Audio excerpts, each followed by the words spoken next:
Last night, I was in the front yard moving the sprinklers around. I haven't done a good job of keeping my yard green, so I was kind of doing a little bit of that. And I hear the back door open in the garage, and it's my youngest son. Comes out, puts a basketball in his hand, and starts to walk over to drag the hoop down into the street and play a little, just shoot. And Jack gets easily bored. And I knew what he was doing. He was just going to go out and just shoot a few baskets. And as he came out and got everything ready, I thought, I'll shoot a few baskets with him. And so I did. I started shooting with him, and inevitably, conversation starts. And we're just talking about nothing and everything kind of at the same time. And it's Sunday night.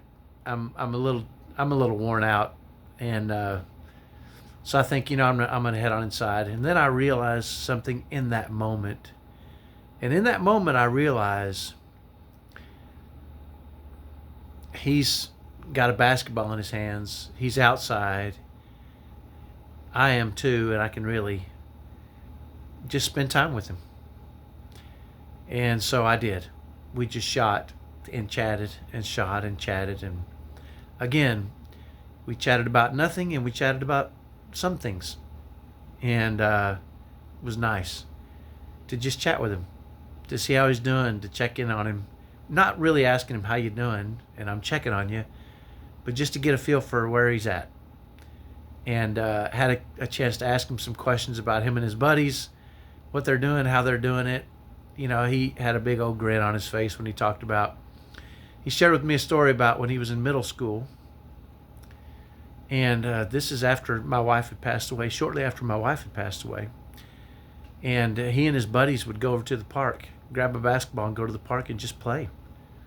And I know it was part of his grieving and recovering from that tragedy in his life, and just being around people that he liked, doing things that he liked, keeping his mind busy and his body busy was very helpful.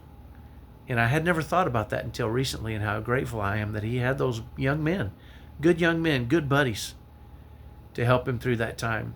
Obviously a difficult time for him. But it just dawned on me during those conversations last night how important it is just to spend time.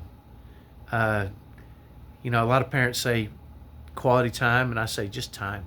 Just time. Spend time with them. Have a great day. Bye-bye.